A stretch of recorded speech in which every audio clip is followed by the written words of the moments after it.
I do not believe that there is anything in the world so important that it supersedes mental health.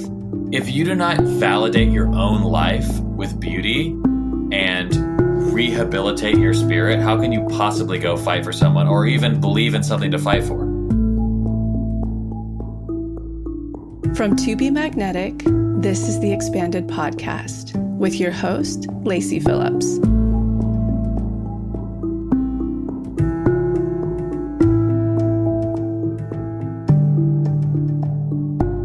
As the leading destination for neural manifestation, we dispel the woo-woo in order to help you create real, tangible results based on neuroplasticity, psychology, epigenetics, and energetics.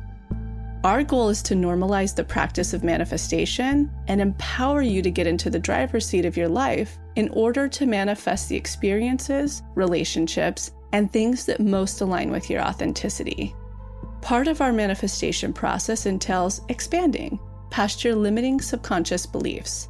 Therefore, by tuning into this podcast with interviews from experts, thought leaders, spiritual teachers, scientists, and those with neural manifestation success stories, you're starting the process of expanding your subconscious in order to see to believe that anything you desire is possible.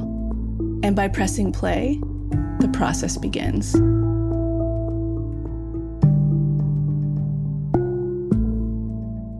Okay, guys, we have a really exciting surprise summer sale going on right now, and we wanted to share with you here on the podcast as well. We're always looking for ways to get more of you in the pathway and make it more accessible for everyone. So we only have a few really big sales a year, and this is one of them. We have a really fun discount spinner where you can spin the wheel and take your chance to lock in a membership rate anywhere from $25 a month to $12 a month. Any discount is helpful, I'm sure, but we have some really great ranges on here and it will lock you in at this rate for an entire year. So this sale is so exciting for new or returning customers. Unfortunately, it's not eligible if you are in active membership, but if your membership is expiring soon, look out for a renewal offer in your email. So don't miss this. It's not going to be around that long, only a couple of weeks for the summer. And if you've been on the fence with your Pathway membership, trying to figure out when you want to pull the trigger and finally start your official manifesting and unblocking process, now is the time. You can find the link to the spinner in our show notes on our website or in our Instagram bio. Feel free to send the spinner to any friends or family or anyone you think that has been on the fence and really could benefit from using this work. Now is the time to buy. So I wanted to share with you guys some of the things that you have been manifesting lately, and I think it's so expansive because the clear pattern that's happening with so many people right now is they're being tested and they're right on the precipice of calling in that next thing. I'm noticing this so much in my life, in friends' lives, in all of the TBM community's lives, that they're really up-leveling in new ways. And it's really fitting, talking about rock bottom, magic dark. It feels like people right now are moving from that and into the next chapter of their life, which is so exciting. So last week, I was noticing a big trend of people needing to surrender and lean into ease and get comfortable with this new version of themselves, whether that meant they need to lean into surrender by setting boundaries with themselves, with their time, with other people, coworkers, or surrender and be comfortable with their new limits, whether that's spending a new amount, putting themselves out there and taking a risk on meeting someone new. And then I checked in with everyone who passed their tests and doubled down on their DI work, and everyone has manifested something. It's wild. So I'm just going to share some of the things that people have manifested on the other side of their tests. Someone called in their dream home after passing 4 tests on settling and moving out of California, looking for instant gratification. Someone had a huge dating test, and then once they passed it, they manifested their dream fan for 50% off. Someone secured an acting job that they didn't even audition for. They closed a financial portal that needed to go, and immediately new business came through. A client canceled a meeting after they had asked the universe for a break for themselves, which actually wound up being the best for them. This person was tested hugely and then had 2 offers and a first date invitation since pre-pandemic. Also, I've had about 10 of you write in and tell me that you were tested majorly with lack mentality and then had your dream home come through. So a lot of people are carving their new spaces for themselves. People manifested money coming in with their partner, a new space for work. They passed money tests and a new love portal opened. I mean, the list goes on. And I just think it's really important to share that 1-to-1 ratio of noticing, okay, when I'm doing the work, when I'm doubling down on everything and I'm calling in something and I'm being tested, how am I rewarded for navigating that test? How can I still see that I'm in flow with the universe, even if the test feels hard or challenging?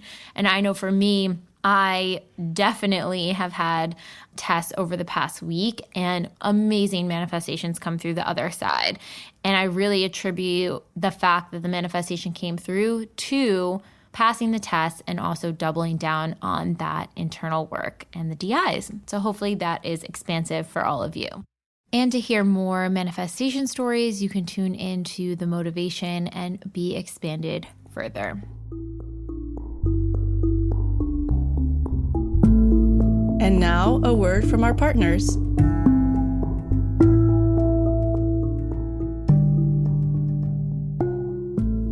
So you've heard Lacey share her experience with Seed probiotics, and I have to say I am a raving fan of Seed as well.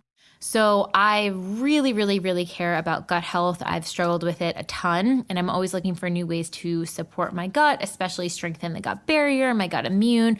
The gut-brain axis is so important. So when my gut's not good, neither is my skin, my brain fog, my cognition, any of that stuff. So in order to be my best, it really starts in the gut for me.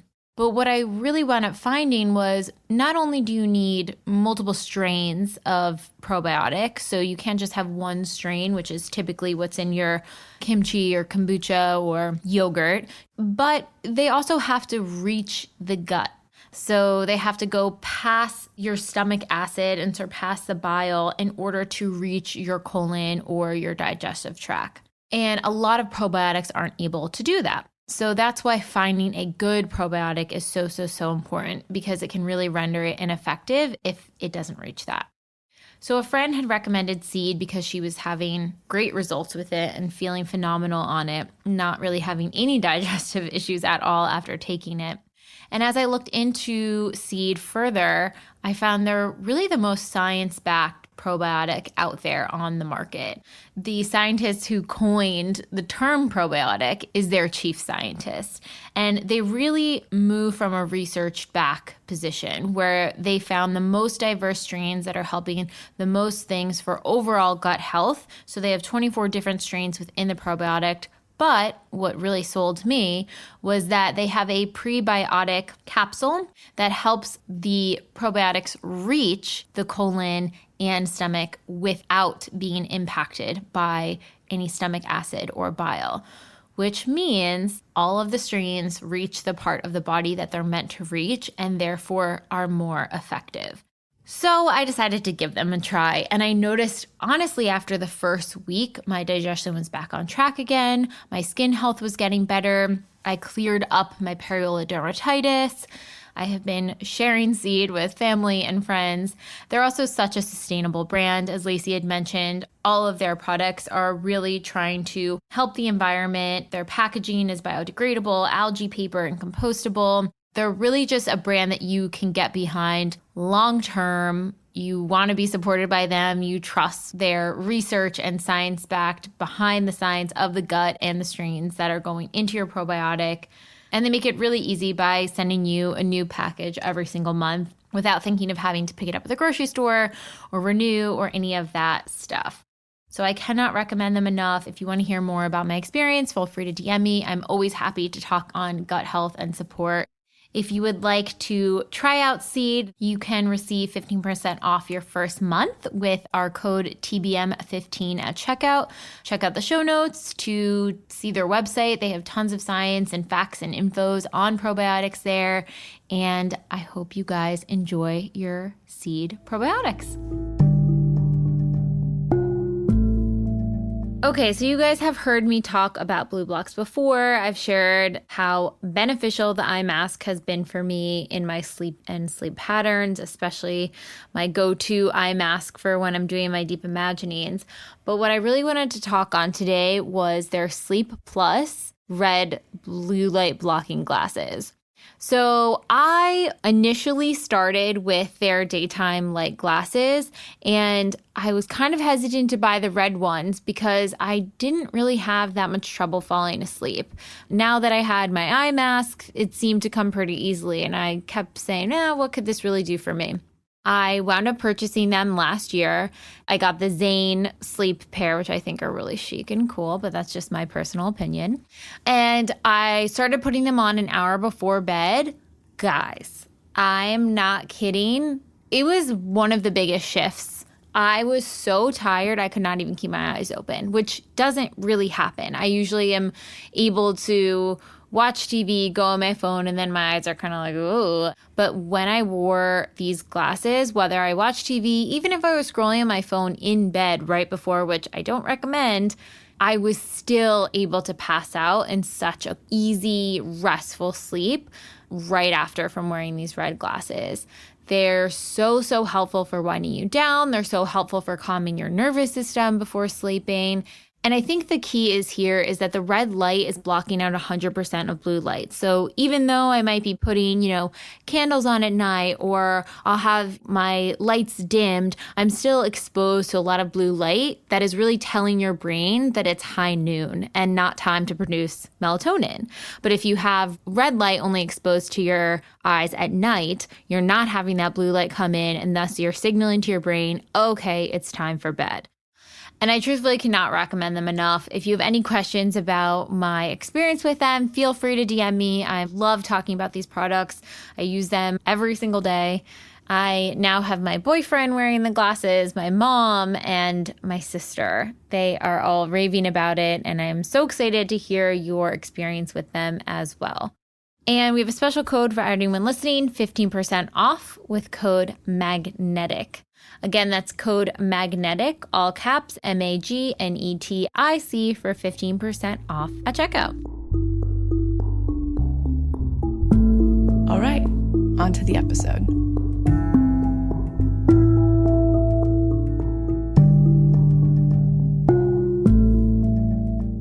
Welcome back, everyone, to another episode of Expanded. I am so excited to have today's guest on.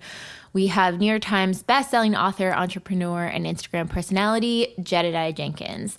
This is honestly a manifestation come through that I got to interview him for this episode. I have been such a fan of Jed and his writing and his books for so long now. He's the author of To Shake the Sleeping Self, New York Times bestseller on his journey from Oregon to Patagonia that he took on bicycle, and his quest for a life with no regrets.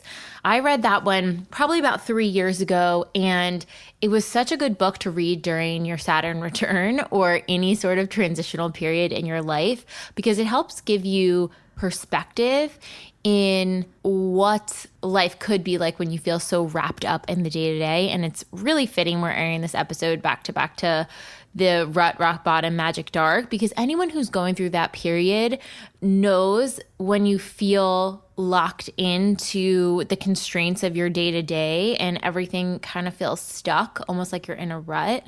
New perspective, travel, adventure, all of that helps to shake the sleeping self, as Jed says.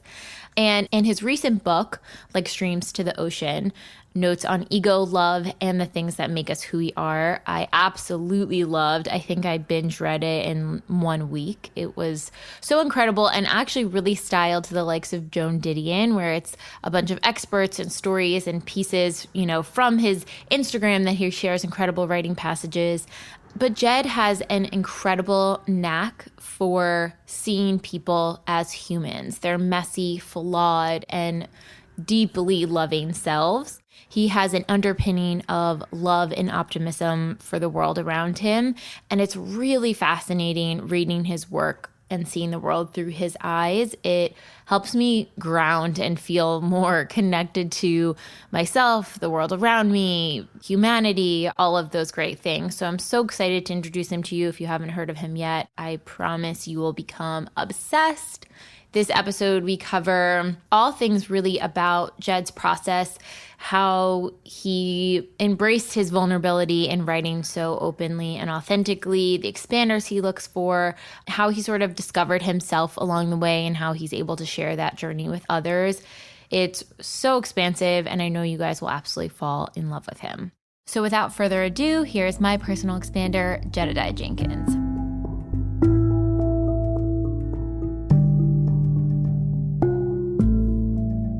I am so excited today. I have Jedidiah Jenkins with me.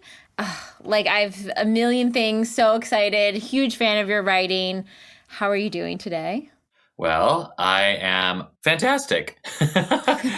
Whenever it rains in LA, this is like such a cheesy thing, but I can feel the flowers drinking. That's so weird. But like whenever the grass starts growing, and like March and April in Southern California is just the most beautiful time of year. I always make sure I'm here during that time because I just go drive around and look at all the wildflowers and it makes my heart happy. And it smells so freaking good too. Everywhere. It smells so good everywhere. Oh, I love that. So one thing we like to kick off with on the podcast is a little bit of astrological profiling. So do you happen to know your sun, moon, or rising astrology signs?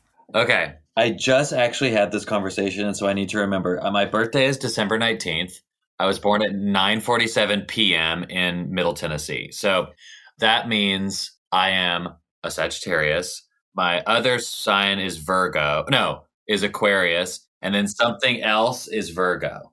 And then something else, I forget what they're all called, but we did this the other day. That makes so much sense. But there's so many parts of the chart, but having different sectors kind of like, I don't know, lay the groundwork for different things. And because you love traveling, Sagittarius makes so much sense. The Aquarius is like the free spirit and all of that. So that makes perfect sense. What's the order? It goes sun, sign, moon. Wait, how does it go?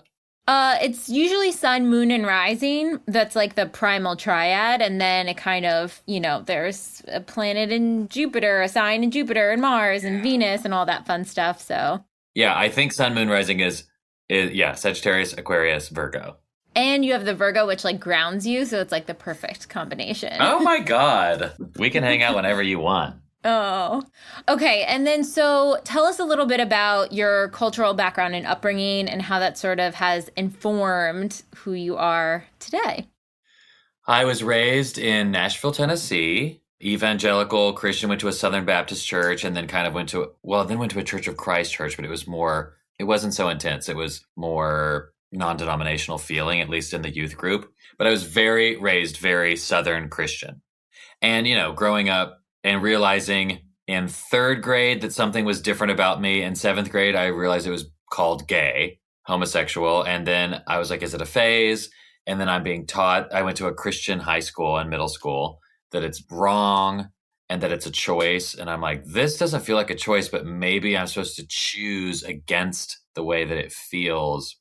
And so really, I would say when you really try to unpack your life and you find in those formative years, there's always root causes to basically the way that you are now. Like we think we're adults making choices and living our life, but what we're really doing is just trying to make our 10-year-old self feel safe with our life. And for me, it was very much waking up into myself, into my identity, thinking, wow, something is wrong with me and I need to really study the world and figure it out to make sure I can be okay here because I think I'm in trouble.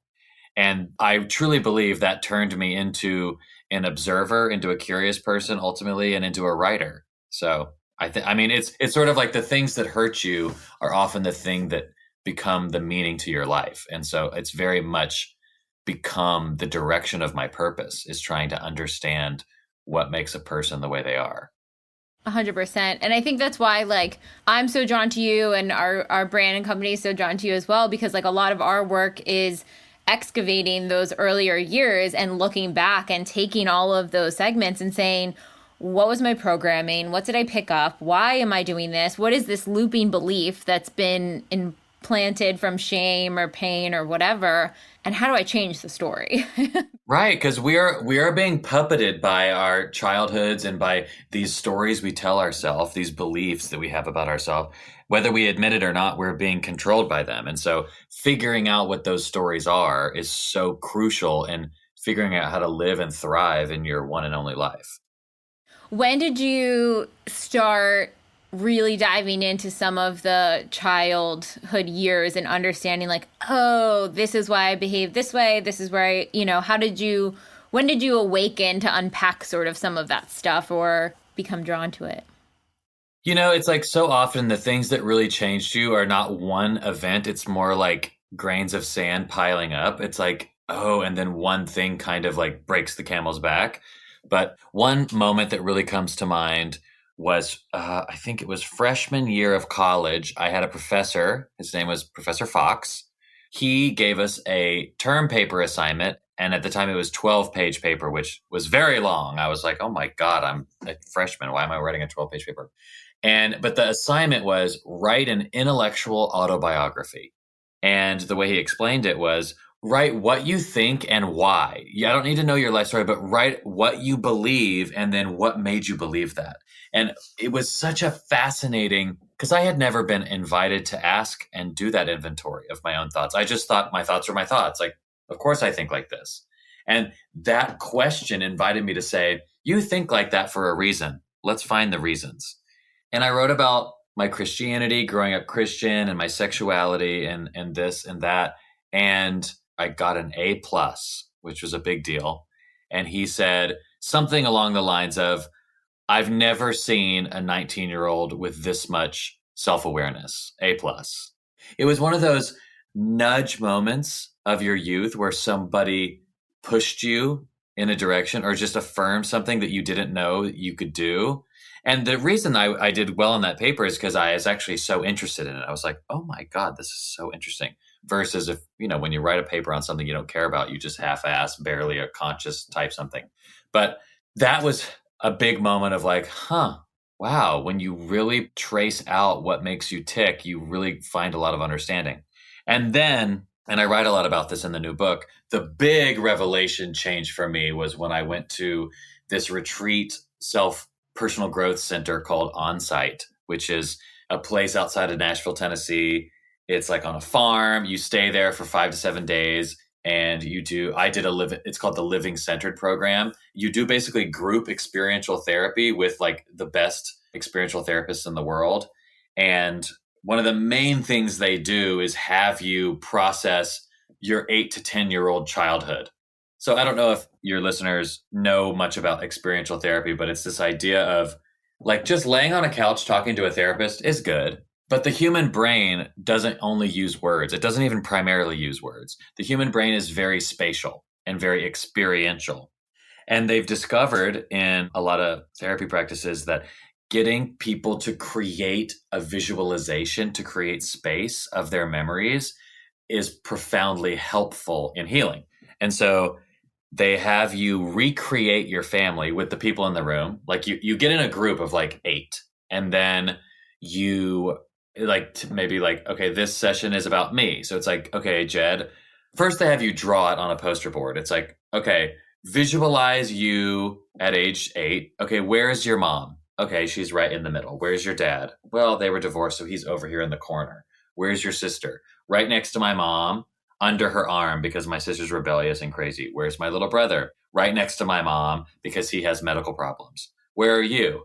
I'm actually over here in this corner. And it's funny, like for some reason, when someone asks you to do this, there's no right or wrong answer, but somehow you just like know what to draw. You're like, for some reason, I feel like I should be right here or right here. And so then they have you create the room. It's like, okay, who do you want to play your mom? Okay, you. Who do you want to play your whatever? And everyone's doing this, so it can feel embarrassing, but you realize everyone's doing it and everyone's going to do their turn. So you're so invested. And basically in creating the space, I realized, wow, I'm off on my own while my mom is taking care of my brother and sister. That's interesting. I hadn't really thought about that, but I really was so independent as a child. And that's because my brother and sister were so troubled that I didn't want to rock the boat. I wasn't allowed to have my own problems. So when my sexuality began expressing itself in my mind, I didn't have anyone to talk to about it because I knew that would cause more problems in my family. So I internalized it. You were like the peacekeeper. Yeah. And so, I mean, there's a lot more to the experience, but it was like that visualizing and recreating and processing of the family was truly the turning point. And that's the reason why it's in my new book so much, because it was really, really, really profound to me. That family section had me in tears reading it, and then in tears reading it to friends, because I was like, you have to read this section. Whew, like I just felt so much of what you were feeling, what your brother must have been feeling, the family. I mean, the moment where you know, I don't want to give too much away, but there's a moment where you're expressing in that group to your friends what the dynamic is like with your brother and what your side of the story was in that situation. And it's so vulnerable to share your perspective when maybe you did things that you might regret too. That was really important for me to convey in that section, is that, and it was a really profound lesson for me, that in my brother's story, I am the villain. Because in all of our own stories, we're the hero of our own life. And it's a profound realization that in some stories, you're the villain. It might be an ex-boyfriend. It might be a fallen apart friendship where you felt betrayed, but to that person, you betrayed them or whatever it is. And that is a very humbling thing. And yes, there's always two sides of the story, but also, yes, sometimes you really did do a bad thing. And I did, even though I have every excuse in the world. It is so important. Healing comes from asking for forgiveness, from acknowledging someone else's pain and that you were the cause of it. That is so profound in the journey of healing. And so that's what I really wanted to process.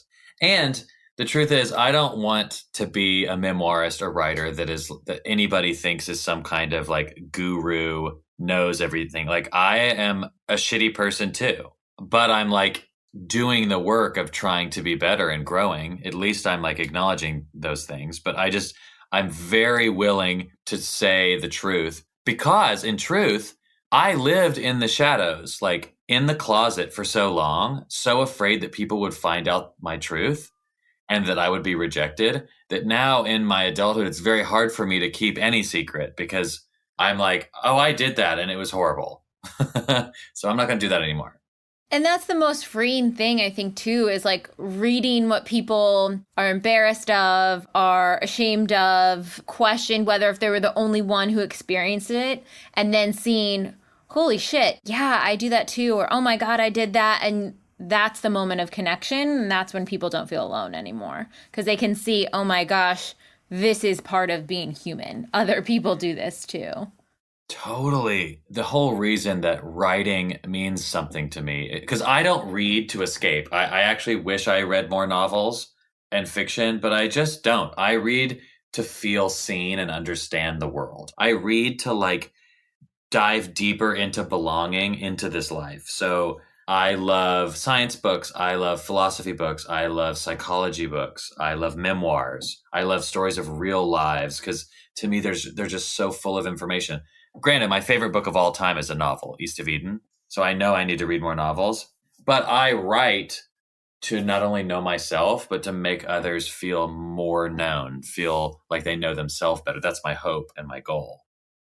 One thing I always think about too, like I have a lot of artist friends and writers, musicians, all of that. And when they can be vulnerable with their story, when they're also telling someone else's story in the process, how did you sort of navigate sharing, you know, part of your mom's story or brother's story within the book? Did you have a conversation with them before? Are they just like, we trust you, this is your thing, we're going to let you write what you need to write? Like, how do you navigate that? I always think of Margot Robbie doing the nude scene of Wolf of Wall Street, and she told her family, it's a body double, it's not me. And she like lied about that vulnerable moment. Like, how do you navigate that? That is really one of the biggest shadows and hard things about being a memoirist, especially writing about people that are alive. Because I do understand that my perspective is just one perspective of reality. And so it's not fair that I have a platform, I have readers, where someone I write about maybe has nobody except their immediate friends. So it's like there is a power dynamic there. But I was very impacted by, I was reading Jack Kerouac's book, Big Sur, and the introduction was written by a literature professor or something, I think, at Berkeley. He just made this observation about Kerouac that really stuck with me. And this was when I was writing To Shake the Sleeping Self. He said, if you notice, Kerouac has a lot of wild characters in his books and his memoirs. Like, these people do crazy things. But he goes, you'll notice he tells amazing stories and never has a mean thing to say about anybody. And that just really stuck with me because I don't have a mean thing to say about anyone either. You know, if somebody hurt me, okay, well, they probably had a reason that they hurt me. Anybody that I've written about in a complex way, I also love them. When I was writing about my mom in both books, I was like, I want my mom to read this, and she might acknowledge in the reading that my feelings were hurt or whatever, but I want her to read it and also say, well, I did say that, and I do believe that. And so if you were hurt, I'm sorry, but that is my perspective. Like, I don't want to represent someone as a caricature. I want them to be completely themselves. I mean, and I hoped that a conservative Christian mom might read To Shake the Sleeping Self and then be like, wow, Jed's a character. I actually disagree with most of the things he believes, but his mom is a true warrior. So I try to really give people their due. I try to like represent them fairly. I love that. I think about that too. My mom listens to the podcast and I'm like, how much can I talk about my childhood now? She's tuning in this week. Totally. I mean, my mom and I have had blowouts about the way I've spoken about her. And this was earlier when the first book was coming out, because it's just scary to like have your son write books about you. I mean, almost every memoirist is writing about their mom, especially gay men, but she just didn't want to be made fun of or have like strangers feeling some type of way about her. And my goal was always like, Mom, I want people to love you as much as I do. And from what I can tell, they do. People love her. I think it worked. Absolutely. You can't read your writing on her and not love her because you can see your love for her so clearly through it. Yeah. Oh, thank you. Thank you for saying that. Okay. And so talk about, obviously you travel and write and all of these things. We've been in a year in quarantine. You talk about in the new book, like Streams to the Ocean, about this Grand Canyon trip, which sounds incredible. And there was one line that really stood out to me about how you started to feel alive again, and more than anything, you really noticed. And what about sort of these, I want to call them like back to nature trips, because they're like stripping away the technology. You're not at a fancy resort. It's like, how do we get back to the earth and the patterns and the community aspect that we had hundreds of thousands of years ago? Talk a bit about those trips. Well, to me, back to nature trips are almost like soul exercise. So like if I don't work out 4 or 5 times a week, my body actually hurts, like it atrophies, and I feel tired all day. I feel lethargic. I actually feel like depressed. And sometimes I won't know, why am I depressed? Oh my God, I haven't sweat in 4 days and I've just been like eating poorly.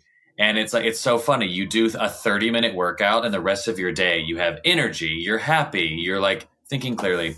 To me, if you're just like in a concrete box all the time and you're not like putting your body in nature, getting away from screens and whatever, it's a similar effect. It's like you need to prioritize getting amongst fresh air, green grass, trees, mountains, fresh water, ocean, and do spiritual exercise.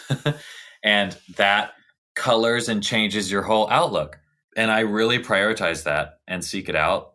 One of the reasons why I like immersive trips, whether it's my endlessly long bike trip or 10 days in the Grand Canyon with no phone, it's just, I mean, really, it takes about 48 to 72 hours of being without your phone to forget that it exists. I think around the 72-hour mark, you don't even remember what an email is. And you don't even care about the news. You're like, I don't even care what's happening in the White House at all. And you forgot you could not care. Even though political engagement, being up on the news, but all that is so important, and you must. I do not believe that there is anything in the world so important that it supersedes mental health. Because how can you help anybody? How can you do any cause if you burn yourself to the ground and then you're just a frail shadow of a person trying to fight for something important? If you do not validate your own life with beauty and rehabilitate your spirit, how can you possibly go fight for someone or even believe in something to fight for? That's my belief. So I just believe there's such an inhale, exhale. The reason we gasp when we're scared is because you're inhaling so that you can run. That's why we do that. You're prepping your lungs to go. And I think the inhale of nature trips, of disconnecting from your damn phone, of blah, blah, blah, is this like inhale so that when you plug back in, you can run. Yeah, that's why they have you in a lot of different breathing exercises breathe out longer, because it's supposed to trick your body that you're not running, you're relaxing, you're safe, you're just in the moment. Oh, I love that. How do you integrate, you kind of spoke about trying to click out of your phone for the first hours of the morning, especially while writing. How do you practice that balance and integration? Because it feels like a funnel sometimes with your phone. You're like, okay, I'm only going to check for 5 minutes. And within that 5 minutes, you've had, 40 notifications. The news headlines are up there. Like, you're induced into this fear spiral so quickly. And it's like, oh, wait, how did I get down here? Let's put this down. My reality is here. And let me take a moment and breathe. How do you start to incorporate all of that? I'm only now beginning to reincorporate it because COVID and the last year of the last president's administration, it just felt like 2020 felt like fight or flight panic, where I needed to check the news every day. I needed to be on my phone every day because what if a vaccine comes out? What do I need to wear, one mask or two? Can I go to the grocery store? Do I need to disinfect my things? Like, I didn't feel safe in the world to actually like disconnect. Whereas I feel like we're reaching a place now where I am so frazzled from being obsessed with the news for a full year that I'm like excited to like be less obsessed and understand that, you know what, you can listen to NPR every afternoon and know everything you were going to know if you stared at your phone all day anyway. So you're fine. And one of the things in pre-pandemic that I did, like when writing both of my books, is I wake up in the morning, no phone, and I read like an Atlantic or a New Yorker article. I love like sitting and reading a magazine, a long article, because there's a sense of completion. You finish the article and you sit there with a physical thing. And then you also feel like you had me time. It was inhale. It was, oh, I learned something today. Oh, that was an interesting story. Okay, cool. And you read some beautiful writing. So your like mind is primed. And then I get to writing. Ideally, I wouldn't look at my phone at all from like 8 until 1 p.m. And then I could be normal again. But that rarely happens. But I try to like only look at it every hour on the hour or every 30 minutes for 5 minutes just to like make sure no one's trying to have dinner plans. Yeah. But it's hard. I love the phone. And I'm about to like start in earnest in the next few months, beginning book number 3. And I'm excited to really try to test and implement some like strategies to like limit the phone, because I forget what the quote's from, but it's like the mark of genius is focus. And it's like, if I can really focus when I write, that's when like the true like epiphanies and best work comes forward. Absolutely. I know I definitely have like perfectionist tendencies and people pleaser tendencies. And so I always thought for so long being a master multitasker was my strong suit. I'm like, I can do this. I can type up this brief while listening to a podcast or research while doing this, while doing that. And you realize like just because I can do it doesn't mean I should. Totally. Internally, you can feel that difference of attention. You can feel when you're typing the brief, it can be more intentional and you can do it faster, actually, if you're not listening to all of these other outside stimuli. I know. I mean, it's one thing. It's amazing how much you can get done multitasking. But apparently the truth of like neuroscience is that there is no such thing as multitasking. You're actually just thinking about things in short spurts back to back. And that causes like a lack of depth on any of those thoughts. You do like the very minimum thing. And I just don't want to be like that. I've done the surface for so many things, and I want to like pick my things and go all the way down, all the way deep. I mean, I'm 38. As I like move towards my 40s, I'm excited about like really pursuing focus and excellence in the things that I do. It feels like with focus and excellence, you also are in a state of peace, surrender, ease. Like all of those things seem to come a lot more naturally when those things are lined up. Yeah. I mean, when you really are humble enough to know that the world is not going to fall apart if you focus on yourself for a few hours a day and you really focus on something, you don't need to know everything that's going on every 5 minutes. And I mean, you got to test it a few times. And when you realize, oh, the world's still here and I didn't miss anything. And I just produced some of my best writing, or I just cleaned my whole house, or I just did this or that. I mean, think about the best conversations you have. Imagine you're sitting at dinner with somebody, a best friend, and while you're having a deep conversation, every 2 seconds, you're texting someone else. It's like that conversation can't be that good. If the phone is up face down on the seat and you're like downloading each other's minds and hearts, those are the conversations that change your life and you remember. It's like, yeah, I want to pursue those moments. 100%. And I always, whenever I find myself getting really like sucked back into the constant checking, I'm like, what can I sit with in myself right now? Why am I trying to numb out by feeling productive, by being clicked in? Like, what's coming up? And just like try to look at that. Wow. I'm going to take that with me. That's really good. What can't I sit with myself right now? I love that.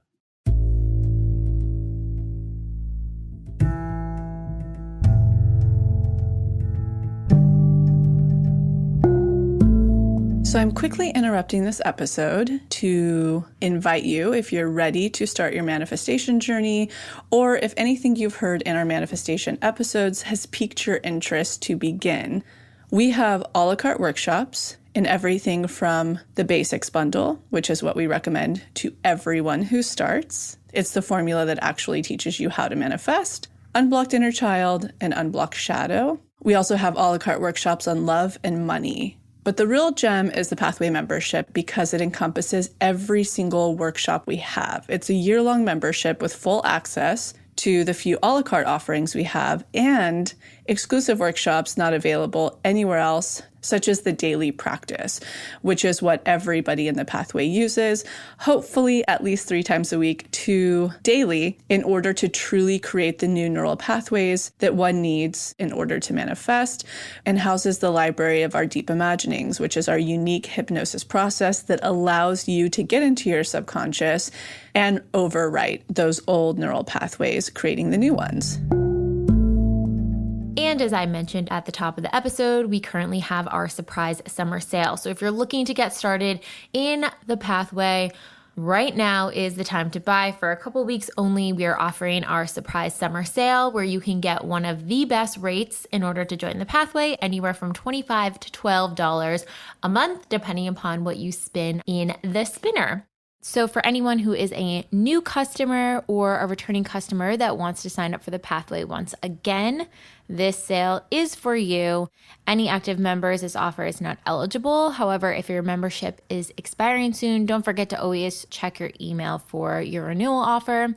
So check out our show notes, our Instagram bio, or our website to access the spinner and claim your lowest rate of the year and join us in your manifesting and unblocking process. Okay, now back to the episode.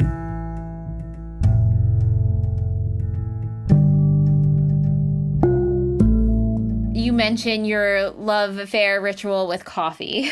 What sort of other rituals do you have around your day, or you try to ground and have those moments of peace? Well, it's really like my mornings are really special to me. It's not just the coffee. It's quarantine really made me love growing flowers in pots in my backyard and like planting them around the backyard and the front yard. And so I just have this like sweet morning tradition of making my coffee and then wandering around the yard and seeing what's grown, what's popping up, if any seeds have sprouted, what's not growing. And I just kind of like go say hello to everybody. And it's early and this air is still chilly and it's just really sweet. I just really, really love that. That's beautiful. I think, yeah, there's so much maybe when people are like going back to work and all of these things that they miss in their home throughout the day. Like I enjoy seeing the sun move through my apartment throughout the day. Me too. The angle of the light, especially winter light because the sun is so low, is so gorgeous. And that was one of the gifts of this strange year of quarantine, is being home. Not only being home so much that I really do see the and notice the angles of the sunlight, of just which plants are growing and this and that, but also realizing that I hate squirrels. Like I've never been home long enough to like watch the squirrels make a mess in my backyard and rip oranges off the tree, eat like 3 bites, and then just like leave trash everywhere. And I'm like, oh my God, I've become that old man who like hates squirrels and wants to spray them with like a water bottle full of mint or peppermint, which apparently they hate. But it's been so funny, like little side effects of really being grounded. I'm a traveler. I'm an Enneagram 7. I'm a Sagittarius. I always like to be on the go and planning my next trip. So to have that kind of removed from me has been very instructive and profound. Yeah, I think 2020 has been quite a internal lesson for everyone. You know, there's always something, some core wound or insight or something that's come up for this year. Pivoting a little bit to your friendships, which you speak so eloquently on, and I think a lot of people in our community write in, they're like, I'm trying to manifest my spiritual community, I'm trying to manifest my best friends, where do I find them, how do I navigate? And you said something about how if you try to seek it out specifically, you're not going to quite get that connection. You have to more so be open to it. How do you feel like you've cultivated friends that have ultimately turned into family in various states and locations?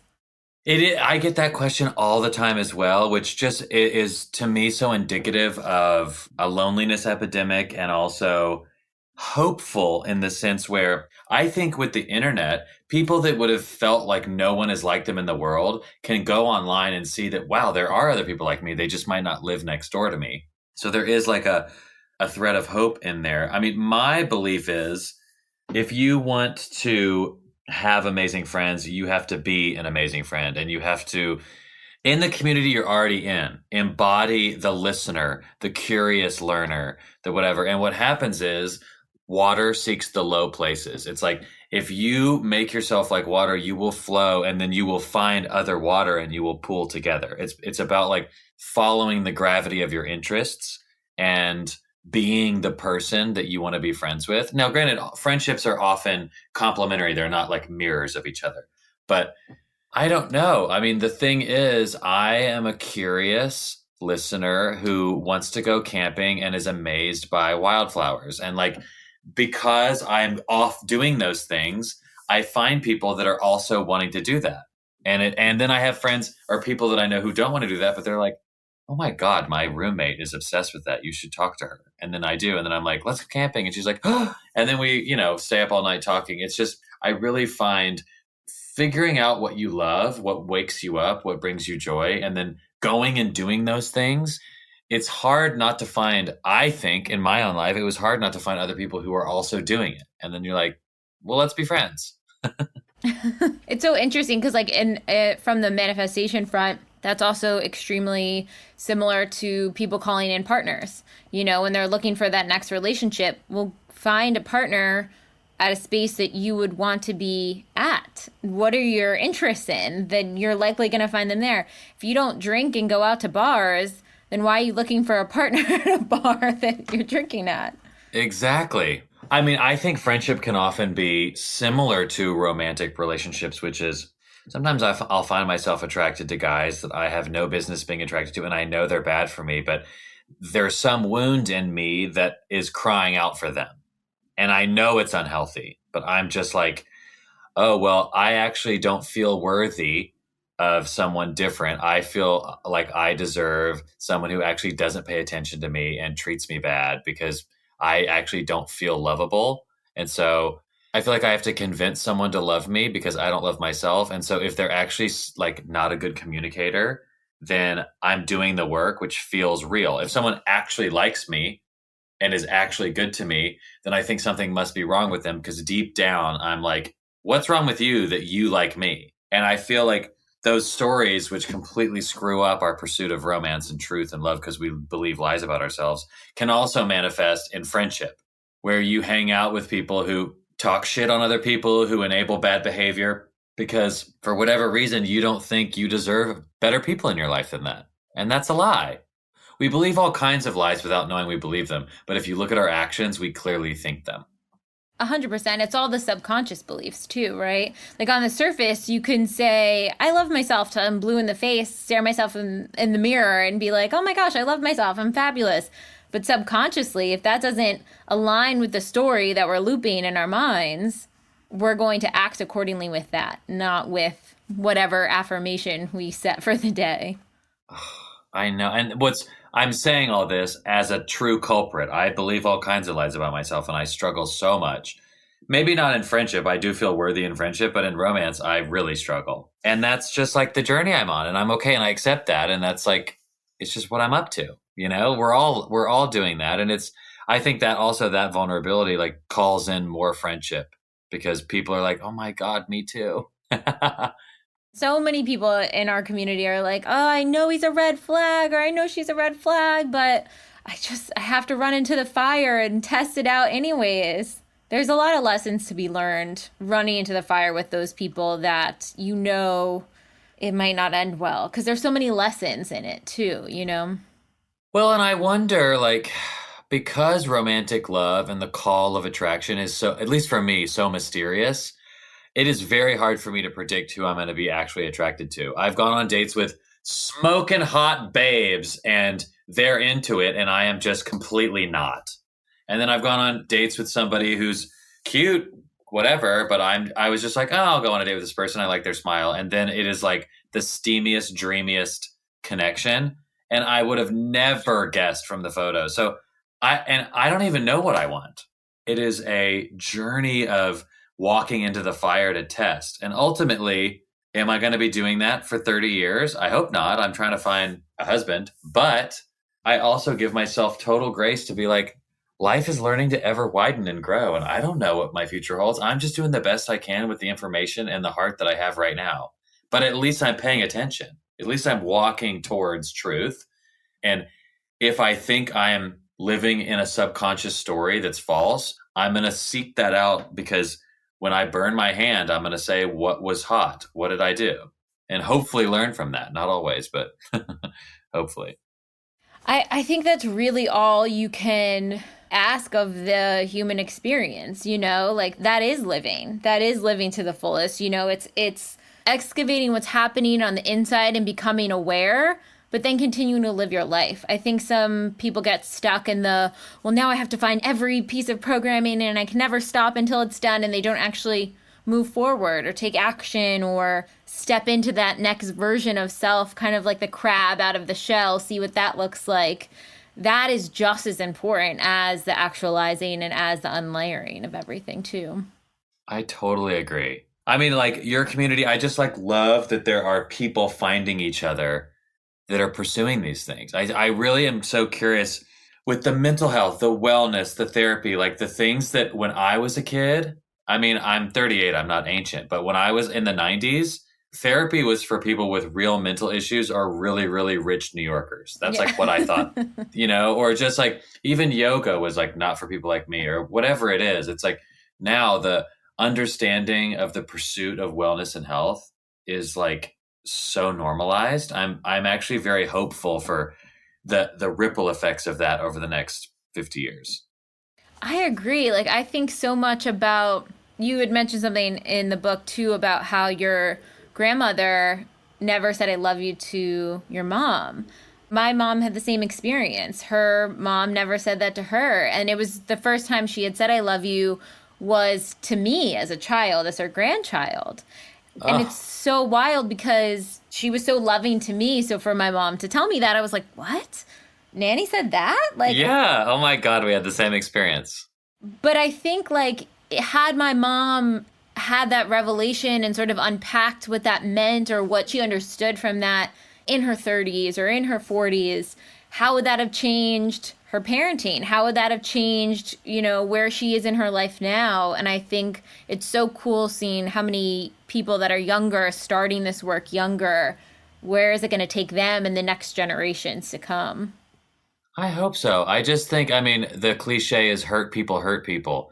And I think the earlier that we can give people tools to process pain, abuse, neglect, to really not let those things animate their entire future and really like process and heal earlier than later. I think a lot of relationships, I think a lot of trauma, because trauma is so generational. Like hurt parents hurt their kids who attack. And it's like you're saying, in our family, like my mother learned from the pain of not being told she was loved to tell me that I was loved. So I grew up feeling loved. And that is growth. In just boop, boop, in 2 generations, that's major. And so, if we can keep that going, I'm hopeful. Pivoting a bit to career, you had a spot in the book where you were like, my one side wants to say everyone should pursue every dream, but then everyone knows that one optimistic person who has no talent in LA who like can't make it as an actor or musician. Extrapolate on that, dive more into that sort of concept. Well, yeah, I talk out of both sides of my mouth on this because that just seems to be the way the universe is, which is you hear the story of the person who moved to LA trying to be an actor, and they waited tables for 10 years and never got a job. And right when they were going to give up, right when they had like decided to break their lease and move home to wherever, they go to an audition. And boom, they get a role on a recurring show that becomes the Emmy-winning blah, blah, blah. That is just such a story. And so who are you to say to the person 9 years in, bro, you can't pay your rent. You need to like get a real job. Like you're not good at this, apparently. Like look around. Because they're all hearing that story and being like, well, that's me. But then some people, it isn't you. Like it's not going to happen. And for most people, it doesn't happen. So that's the like confusing nature of idolatry, the confusing nature of miracle stories, of the rags to riches story that is America. There's a quote from John Steinbeck where he says, America is full of temporarily embarrassed millionaires. And what he means by that is like everybody feels like they're a millionaire and they're going to be a millionaire. Like they just haven't hit it yet. Yeah. So they're temporarily embarrassed. Like, listen, I'm a big shot. Just like things haven't gone my way for a minute, but I'm on my way. That's like what our whole country is. So I see there's problem there in people, like everybody being like, oh, well, I had big dreams of being this and that, but you know what? I'm just over here working in insurance, or I'm over here selling real estate. And I'm like, well, I don't know. Maybe some people are meant to be movie stars and singers, and some people are meant to sell real estate, and that's amazing. Like maybe you're meant to be an amazing real estate agent. That's also beautiful. Like you are bringing people into a home where they're going to raise a family, where they're going to like make the biggest purchase of their life, like whatever it is. It's like not everything has to be massive. A mentor of mine, this guy named Tom Shadyac, who's an amazing man, he was telling me once that millennials suffer from the idolatry of magnitude. So many millennials think they have to change the world. They have to end child poverty. They have to. And he's like, that idolatry can actually sabotage real important local work that is also important and crucial. And so I just think that there are dreams to be pursued. I mean, for me, it's like some dreams overtake you and you're like, I have to do this or I can't live with myself. Other people are just discontent and they want more fun and cool things in their life. And they're like, wow, my like husband and wife and 2 kids and dog and house, and my life's kind of boring. I wish I had been a pop star. Well, I wish I'd been a pop star is different than like I live and breathe music and I have to be making a statement. Like those are just different energies. Allowing the like American mythology of idolatry of magnitude to like corrupt the very beautiful good thing you have in front of you can be toxic. But I love the American dream. I love the idea that if the call of something amazing consumes your spirit, to just figure out how to go chase it. And then those are the people who change the world. So I think both are true. It's a both and for sure. Yeah. I think too, like my kind of theory on it is people have to get really clear on what is authentic to them and why. Like if they are pursuing this career as an actor, let's say, is it because they want to show the kids in high school, hey, look, idiots, like I made it, I'm valued now, look at me.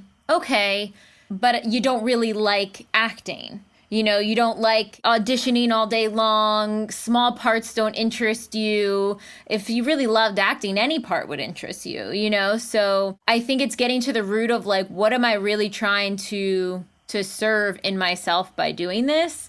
And can I get it a different way? Oh, yeah, I think you said that perfectly.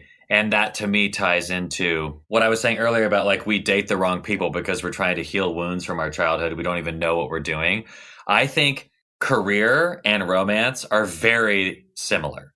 It's you are pursuing something that you think is the hottie that's going to like be your arm candy and be your knight in shining armor, but you're actually doing it to represent this idea that you had for yourself, to show others and to like peacock a life that you hoped for yourself. It's not an authentic connection. It's actually just these clothes that you're trying to put on to represent something. So many people try to be doctors, lawyers, whatever it is, just to be able to say, I mean, LA is full of people who their main goal is fame. It isn't art. It isn't anything. It's fame. And I've never met a person whose goal was fame and who got it, who is happy. I've never even heard of that. Oh, yeah. Because I think when people say fame, they don't mean fame. They mean something else. They either mean money, access, power, respect. There's something else underneath. It's not fame. And so that's why when they get there, they're like, wait a second, I thought I was going to get the respect of everyone, and I didn't get it. Yeah, that's so true. Because they didn't know what they were looking for. Wow, that's profound. You're giving me good nuggets today. Yeah. How do you feel, you know, you started off going to law school and down this one track and are now writing, and it sounds like you have a lot of freedom within your day to sort of move about and schedule in the writing as you see fit and what aligns for you. We have a lot of artists that follow us and listen in. So how was that transition from perhaps pursuing one thing to changing into nonprofit to changing to writing? Shifting from my nonprofit job and then legal jobs before that, which was very structured. The nonprofit job was very fun, but it was definitely be at work at 8:30, leave at 6. I got to travel, go to DC, New York, Uganda, Congo, Rwanda. That was amazing. Lots of travel, but it was structured. And then my bike trip was structured in a way that every day I had to get further south. There was this sense of progress. Like, okay, well, if I make it 30 miles, even if I make it 10 miles, at least I'm closer to Patagonia than I was yesterday. So then when I was done and I'm like, okay, I'm going to be a writer. Like I raised money on Kickstarter. I got an artist grant. Like I'm just going to like write. And I moved into this house in Los Angeles. It was a very weird experience to just kind of be with myself all day and be still, because I hadn't realized over a year and a half of living on a bicycle that progress south felt like embodied progress in my life. I was doing something with that day. Whereas like trying to figure out what the heck a book is going to look like and how it works and how do you write. And this is before I really had an agent or a book deal. So I just felt very like confused and stagnant. And it took a long time to get into the groove of like write pages every day. You need to build a routine. So you need to go to the coffee shop. You can't work at home because you need to feel like you went and did something and then came home. And you need to go to the gym and it was just weird to have to sleep in the same bed every night, because I was used to sleeping in a hammock, in a tent, under a bridge, in a hostel, at a random person's house. And then like every day I was like in the same place. I'm telling you, it was weird. But now that I'm 6 years into life as a writer, I love it. The freedom of time, the way that everything feels like me, but everything also feels like work. If I go through a breakup, that's not only happening to my heart, but that's research for being a human, which is my job to communicate. Is it traveling? Is it reading a long article? Is it reading a book? Well, that's also input into this like brain that is my job, which is an incredible privilege. And I can't believe it's my life. And I'm very happy.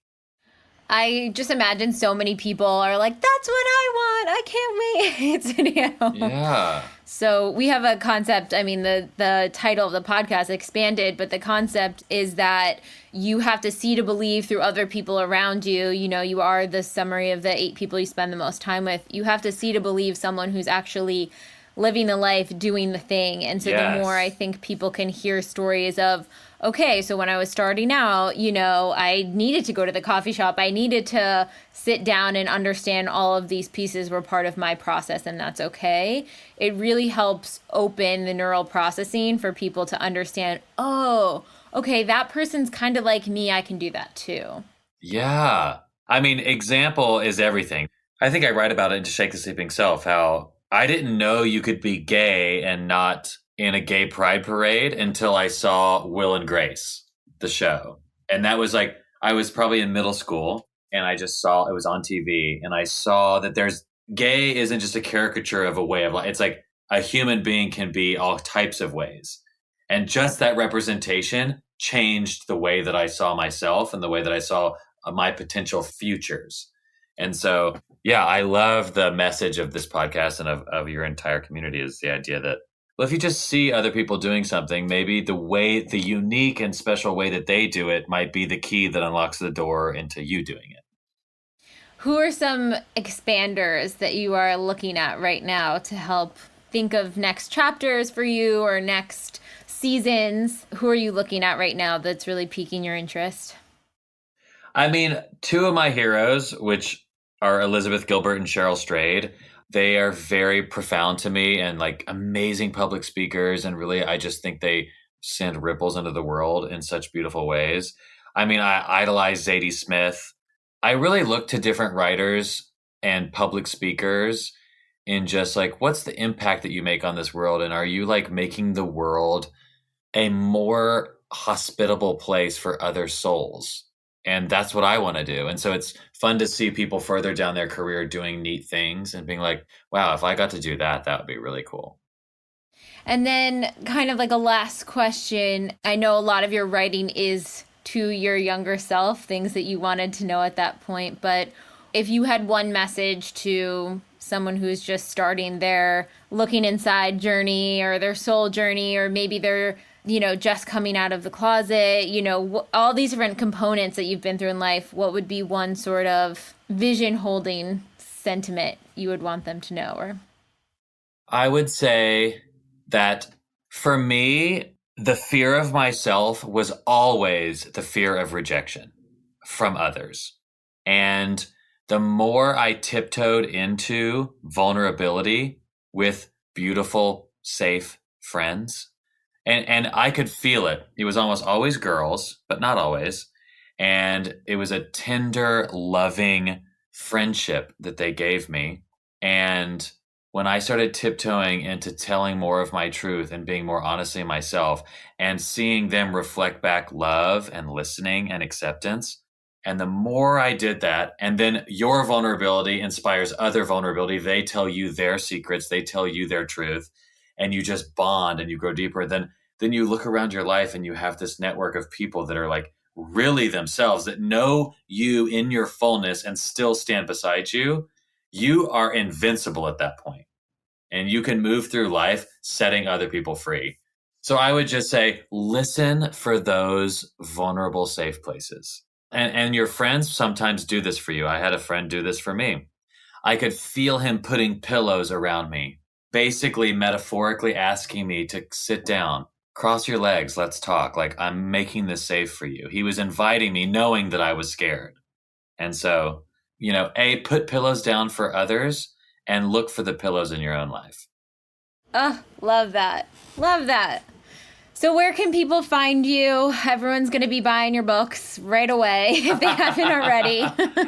Yeah, my books are at, all the bookstores, I guess. I mean, Barnes & Noble is so sweet to me. They like put tables in the front sometimes. So I love them for that. They really believe in me. They're at Target. But obviously, like local bookstores is so special, and like please support them if you have one near you. And obviously online you can find them. To Shake the Sleeping Self and like Streams to the Ocean. And then I'm always on Instagram, so shoot me a DM or comment on something and say hi. Oh, so excited. Is there any plans of doing any in-person meetups? Oh, I'm done. I mean, my favorite thing in the world is a bookstore, like do a reading, do a talk, tell stories, and then meet people, hugs, sign books. So the moment we get the green light, maybe this fall, I mean, we'll get the green light sooner, but I mean, when I'm allowed to hug every stranger in line, that's what I want to do it. So hopefully this fall, I'll be able to do that. Because when this book came out in February, I was so sad I couldn't do that. And your handle is at Jedidiah Jenkins. That's me. Perfect. Thank you so much, Jed. This was so special and beautiful. Oh, and thank you. I had grateful so much to fun. have you on. It was my honor.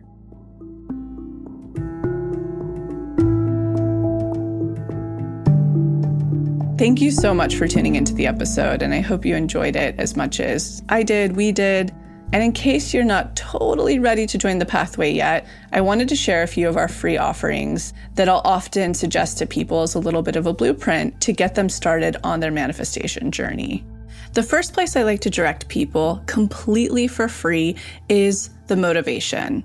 You can see it linked below or on our homepage as our testimony library.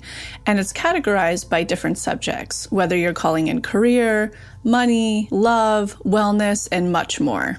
When you're reading about a member's experience of what they manifested, you're actually seeing to believe and showing your subconscious that that very thing is possible for you. The second place I like to direct people is to the free clarity exercise, which is also linked below. In it, you get to try our own unique hypnosis process, learn about the science, and some journaling prompts. And the best part about this, you'll get a tiny taste of what it's like to go into your hypnotic state, bring your subconscious forward, and create new neural pathways while receiving clarity. And the third thing, if you haven't listened to it on this podcast yet, please go back to the episode titled Manifestation 101, where you'll learn the basics of neural manifestation to truly understand this process. So go ahead and check out those free resources, the motivation, the free clarity exercise, and the episode Manifestation 101, all linked below. And in an effort to make sure to have representation in this process series, go ahead and submit any process testimonials you have, especially to our LGBTQ+ community, our BIPOC, as well as the Ys, which is anyone in the community who is 45 and over. All right, we'll be back next week.